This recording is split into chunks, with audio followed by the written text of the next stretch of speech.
Hey everybody, what is up? It's your friends Corey Camp and Brian McGill back at you with a special What's Up Wednesday. Corey, how you doing?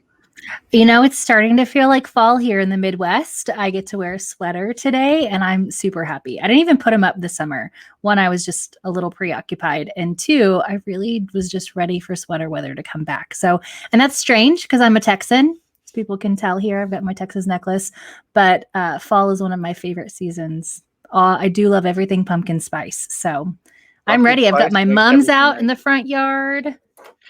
Mm, Ready for it. Yeah, I think this is the earliest I've ever had pumpkin spice latte from Starbucks on record. I'd like someone to maybe research. Is this the earliest year that has come out as well? The leaves have not started falling, showing in my backyard, and Mhm. the weather is actually pretty nice. And I hope that the weather is comfortable wherever you're joining us Mhm. from.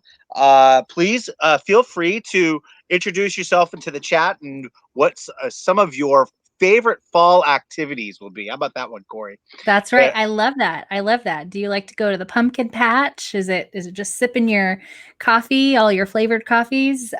Yeah, I love. So one of the cool things being a transplant in the Midwest is, I get seasons. In Texas, it's just hot or cold and sometimes wet. And so it's really cool to see the seasons changing. I think it's what made me love fall even more here. And so we've had some leaves falling. They have not yet really at mass started changing color. So that'll happen in the next month, I imagine. I don't know when that happens, but my husband will tell me. He's a Midwesterner when the peak will be in our area for leaves changing. But that's one of my favorites. So yeah, tell us below what your favorite fall weather activity is, or if you don't enjoy fall, what else do you like to do? Are you a summer person? Brian, you're typically more of a summer guy with on I the am so boat on the water. yeah, but you can do some of that in the fall depending on what state you're in. Yeah. And the this fall I bought myself a pop-up camper for kind of just going and connecting with the outdoors. I'm a obviously if we've ever talked, you probably know that I'm an Eagle Scout and a VMI grad. So kind of getting out there and roughing it, having a little getting out in the field is kind of my enjoyment. It helps me also really relax to kind of get away from things. And those of you that know me well, know that I like to kind of get away from it. Um, Yep. Somebody that also really likes to get away from it all, kind of understands what it's like to be remote, really into the outdoors. One of my favorite customers back with us here with the North Carolina New Teacher Support Program. I'd like to welcome our special interview today with Dr. Patrick Conetta of the North Carolina New Teacher Support Program. Welcome to the show. Hey, Hey, Pat. Brian and Corey, how are you? Good, We're- good. How are you today? I'm quite well. I have no complaints. I listened to your intro. Yeah, we had a low in the high 40s this morning. And it reminds me of one of my favorite things that I like to do in the fall, and that's fall fishing. Um, I have a pumpkin spiced coffee. And my third favorite thing in the fall is our Fall Institute, which I'll be talking much more about here shortly. Yeah, Get yeah. No, excited. I like a good institute. So I do too. I do too. Doesn't. Something you mentioned before the show, a little bit of the fishing you were doing this morning, and again, being from Texas, I remember we used to be like, oh, it's too cold for the fish to be biting. So it's amazing to me that you fish when it's like 40 degrees. I wouldn't think about going out and fishing in that weather. So I'm gonna have to learn more about that. That's when the trout are at home. Yes. There you go. See, When the trout's water's not nice and something, cool. we're typically catching the catfish and the bass and all that. So more to talk about for sure, Yes. Pat. So tell us a little bit about I know we're going to talk about your Fall Institute, but first tell us a little bit about who you are and the North Carolina New Teacher Support Program. Yeah. So, like you introduced me, my name is Pat Conetta, and I'm the statewide director for the North Carolina New Teacher Support Program. And that's a comprehensive university-based induction program that operates within 10 institutions of higher education across the state. So it's available to all public school teachers or public charter teachers, generally in their first 3 years. So the program was conceived 10 years ago to provide induction support to perhaps the most fragile population of teachers that we have in the state, because we realized that those beginning teachers seem to be concentrated in the hardest to staff schools. And the turnover that's associated with those teachers then leaving the profession is not only enormous in terms of a fiscal perspective, but if you analyze it in terms of student learning, it's really to the detriment of student progress and student learning. So the program, like I said, was conceived 10 years ago. We currently operate within the state through appropriations that we receive from the General Assembly, and that allows us to provide this kind of induction support to all of our beginning teachers. So what does that support look like? We provide 3 core services. The first core service is the Fall Institute that I talked about earlier, and I'm sure I'll talk a little bit more about towards the end of the segment. The second core service is ongoing job-embedded professional development. And the third core service that really sets our program apart is the instructional coaching that our coaches provide to the teachers that they're supporting throughout the year. So if you want to think about it like an educator would, because that's how I think about things, Institute is like whole group instruction. Professional development looks like small group instruction. And then instructional coaching is one-to-one instruction, meeting the needs of teachers where they are to help them implement some of those strategies, pedagogies, habits of mind as they transition into becoming accomplished educators. So that's just a little bit about the North Carolina New Teacher Support Program. Well, and I love that, and I love a good kind of induction support program for our newer teachers, and really you mentioned the impact that this has not just on retention of teachers and keeping them in the field and keeping them in places where they're needed, but student impact that this has. And so it's really important, the work that you do. I know a lot of our schools don't always have the staff, or they've got coaches, but they're spread really thin across all the teachers. And so being able to give that individualized support, as well as some of those opportunities for the small group and the whole group, as you mentioned, I think is really powerful and exciting. And I love that that's the work. You're one of my favorite accounts to work with because I'm passionate about that. So I think it's amazing, pretty awesome stuff. And you've got a great fleet of coaches and mentors that do that work as well. They're very, very knowledgeable and kind and supportive, everything you'd want in a coach. You've got some cream of the crop coaches there. That's right. No, we do. We absolutely pride ourselves on hiring well, but also supporting from within. So it's a self-sustaining program at this point, where the coaches are learning from each other as each of those regions begin to grow and their partnerships extend. I'm really lucky to be a part of this team, and I'm honored to lead them in the way that I do. It's a very comprehensive program you have, Pat, and a lot of moving parts and a lot of things to think about in terms of delivering this high quality program to support new teachers, and it's really important, right? But a lot has changed this year. And talk to us a little bit about how your program has changed and how Sibme is helping you manage those changes. Yeah, that's a great question, and there are a lot of moving parts, even in odd years. So in 2019, we had a lot of moving parts, and in 2020, we had a lot of moving parts, and then we also had a lot of transition out in the field where teaching and learning is taking place. So the work of the North Carolina New Teacher Support Program really began pivoting in March of 2020, when a governor's executive order basically put a halt or suspended face-to-face instruction in the state. And the coaches really began pivoting on that day. I remember the announcement was on a Saturday 3 p.m. press conference. And the coaches really never missed a beat. They adapted really quite well and shifted their support into virtual platforms or into familiar platforms that were available to teachers. So telephones, emails, chats, Zooms, etc. But what we learned as we were progressing through the year is we were having a difficult time in all of those media to capture authentic artifacts and evidences from teaching and learning events. And thankfully, we had an opportunity to plan out what that shift was going to entail as we entered into the fall 2020 school year. Clearly, we're still, for the most part, suspended largely across the state in terms of face-to-face teacher and student interactions.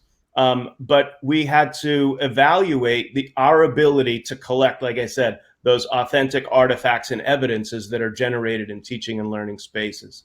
So we reached out to a partner that was familiar with us, or familiar to us, because we had worked with Sibme previously. So when a statewide program such as ours that's distributed, and if you're outside of North Carolina, the phrase Murphy to Manio doesn't mean anything. But if you travel from one end of the state to the other end of the state, it's about a 6.5 to 7 hour trip. I'm sure it's comparable to spanning Pennsylvania in terms of mileage and hours that's required. And we have teachers that are supported in really all corners of the state of North Carolina. So geography presents a challenge in supporting them in face-to-face interactions. So we had piloted with Sibme several years ago to determine to what extent could Sibme supplement the face-to-face interactions and induction support that the North Carolina New Teacher Support Program provided. And we ran that pilot for a couple of years. And then we ran into, I don't know if I would call it a problem, but we ran into a scaling problem where we were supporting about 800 teachers during the years of that pilot. And then last year, we supported almost 1,300 teachers. So bringing that to scale was going to be problematic. We had a lot of new partners, and we all know the value of face-to-face interaction. So we didn't pilot with Sibme last year. This year, we realized, I don't think we could manage the same level of support. We can't sustain the support that we've come to know that's been attributed to the North Carolina New Teacher Support Program without a partnership with Sibme. And that really began the discussion and the training of our staff, of our coaches, to be able to implement this or view this as another tool that's able to support beginning teachers. So that's where we are now. And we'll also talk about Sibme's other role in the support of beginning teachers in the state as well. Yeah. I mean, that was scaling any idea is hard. It should take time to think about how to support those moving parts. What do you think, Corey? Yeah, and I think in the change management work of transitioning your work into video enhanced or part blended, part online, part in person work, sometimes we hit that sticking point where we don't quite have enough momentum to move into really scaling this at full scale. It kind of we need to have something that comes in and really puts the urgency back in there and gives us all a really good opportunity to use this in meaningful ways. I come from a service center world, and that was usually all of our initiatives and our pilots. They had a really good purpose and really good meaning, but they'd get stuck somewhere, crossing that chasm from we've got some early adopters, we've got some people who can kind of see these ways and we know it's valuable, to how do we get everybody able to use it? And so that's pretty common with a lot of people who are making this type of change management. And that's the thing that we're seeing here at Sibme is many people are saying this is not only how we have to do it for right now, but this is a really great opportunity to maximize on the experience and exposure we're going to have with this tool to keep it sticking around once we're back in person, because we imagine many of our teachers will still be doing a lot of blended instruction even when they are back in person.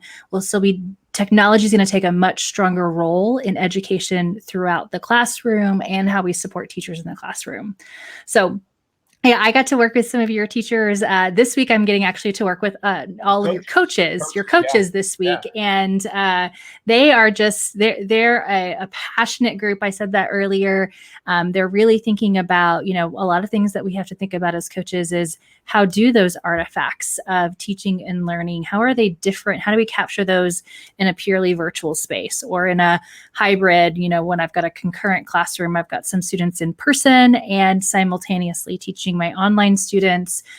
It presents a whole nother set of needs and areas for us to support, but it also makes us think a little bit about not just the design of instruction, but the design of intervention as a coach. So it's been great having those conversations with your coaches about how some of our features like the record screen and the live function and discussions and huddles can support their work in a purely virtual school format as well as in their virtual coaching this year.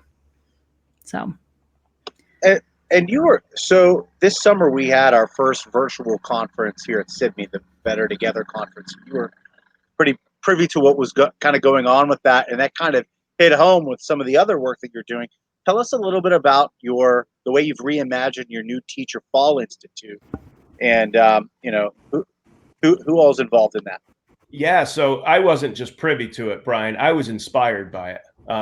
The way the Better Together conference was presented in a clean, professional, educator-friendly format was impressive all to itself. But then for me, if you layer in the component that the content that was delivered during the 2-day Better Together conference, the fact that the content is not only available to be consumed after the fact, but it's also available to be interacted with, to be manipulated, going way out beyond those initial 2 days. For me, it was icing on the cake. We've always struggled, and when you're supporting a diverse group of young educators from various geographies around the state, and again, this is a problem of scale. Are you truly meeting the needs of everyone by having 1 or 2 face-to-face events? And we like to think that, all right, we're doing the best we can by having these 2 events, but it doesn't work for everybody's schedule. So ostensibly, you're leaving someone out. And that always bothered not only myself, but my coaches and all the constituents of the North Carolina New Teacher Support Program. So when we looked at Sibme as an option to power our Fall Institute, it was really an easy decision. And it's for all of the things that became available to me as I watched the Better Together conference. It's one thing to have static content that can be consumed. I think that's one step in a promising direction. But if you could create manipulatable content that can be interacted, that could be exchanged, that could be shared, that could be played with, long after the event is over, those are the evidences of learning when that information gets exchanged and transformed over time. So, just kind of going back to what Corey was talking about earlier, we take an implementation science approach to this, and we see this pandemic and the way it's impacting school in North Carolina as an opportunity to revisit the ways that we support teachers.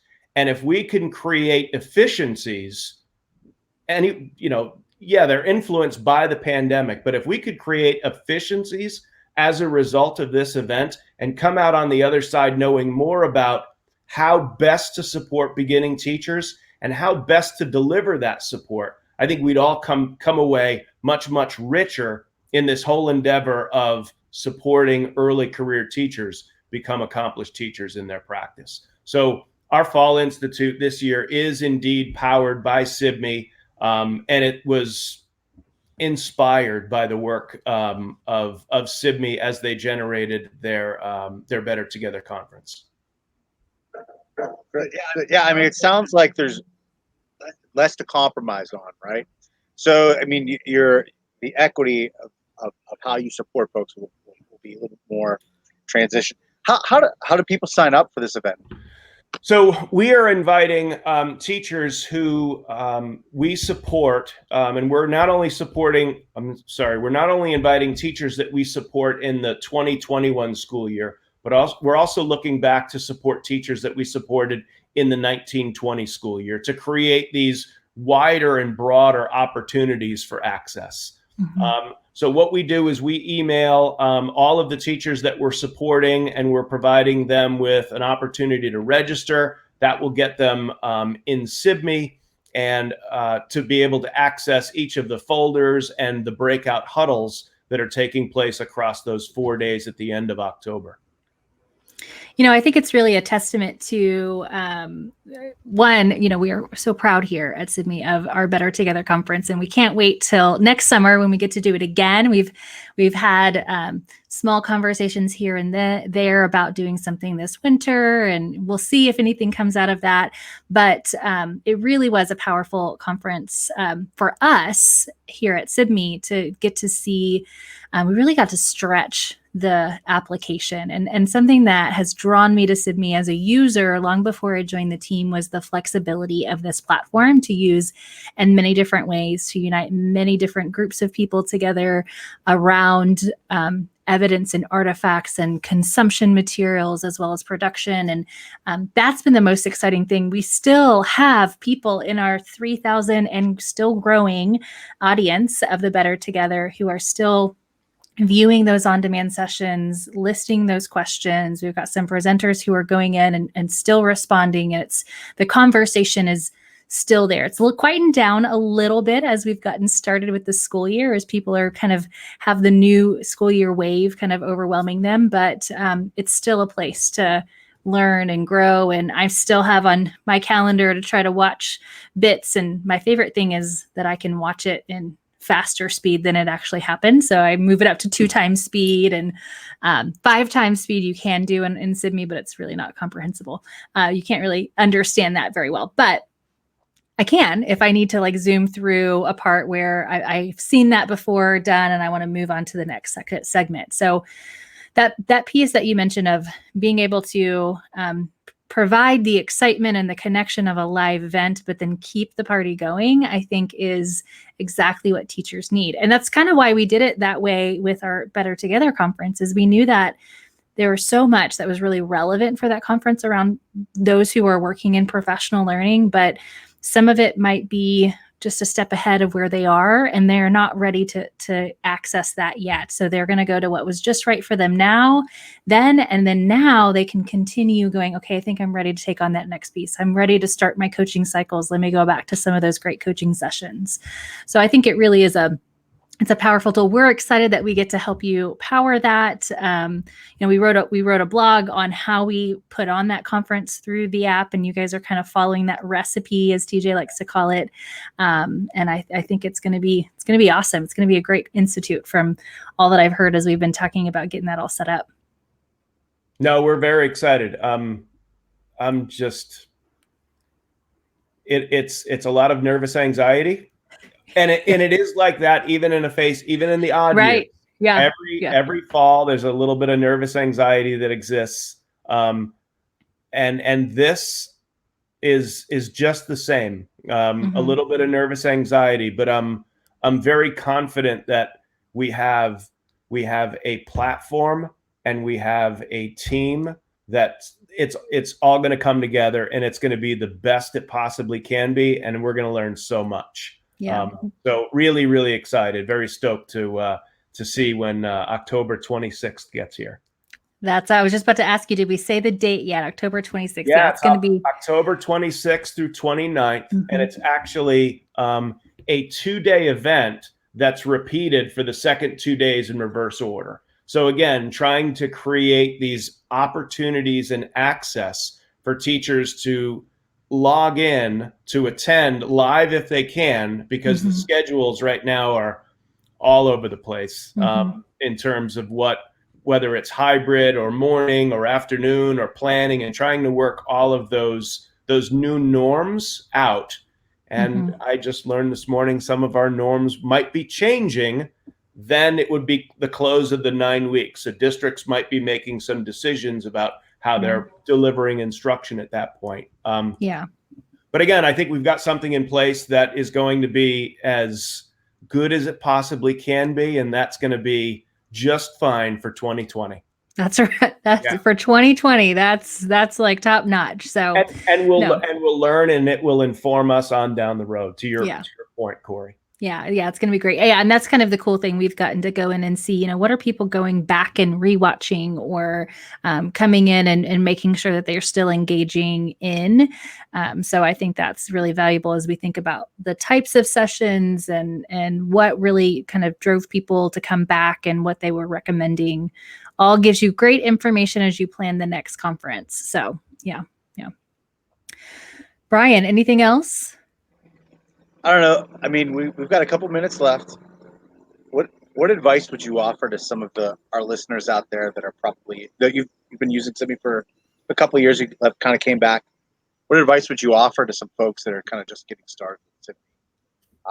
And obviously with all the kind of changes that are going on this year, what advice would you pass on to them? Sure. I don't know that I'm the person to give advice there. Like I said, we piloted, and we have a very strong relationship with Sibme. The advice, and that might lead me to the advice. I don't know. Whenever you feel like we approached this problem of practice, I suppose, from an implementation science perspective, right? And we had very high goals set for ourselves when we began the pilot and the relationship with Sibme. To Corey's point, there are unforeseen bumps or rough patches as you move through implementation of a new process. Brings me to my advice. Just when you think you don't have an answer or a solution or even a strategy, ask the folks at Sibme, because they've experienced it before. They've done it. They've watched people implement the product, and they're not just patient.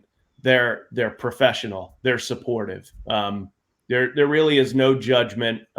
Great team of people to work with. I mean, this year we're kind of all in it together, and that's the feeling that I got when we reestablished a partnership with Sibme. So can't thank you both enough. Good stuff. Thank you for that, Pat. I appreciate that. And, we do see our, the relationship that we have with your program and all of our clients really as partnerships. So, because we're all kind of in it, we all really do have the same interest, and that's improving outcomes for students. And I think that's kind of a great way to kind of begin with that idea and those questions, and think about how those partnerships develop. Absolutely. Well, thank you for joining us today, Pat. Don't catch too many fish out there. All right. Yeah. Thanks for having me. I appreciate it. It's always fun to chat with you, Pat. We will. I'll continue to see you the rest of this week as I work with your team of coaches, and I'm excited to see all that the rest of 2020 has in store for us, and can't wait for that Fall Institute. Yeah, looking forward to it. Thanks again. Thanks, Pat. Yep. Bye. Bye then. All right, Brian. What a great interview, and really just a great program all around. And I know we've got many programs who work in similar areas and similar situations as our North Carolina folks. So, which brings me to the new thing that we're doing here at Sibme. I mentioned it a little bit last week, and this week is our first week of our Sibme Community Roundtables. This week we're doing a roundtable with higher educators who are doing field supervision.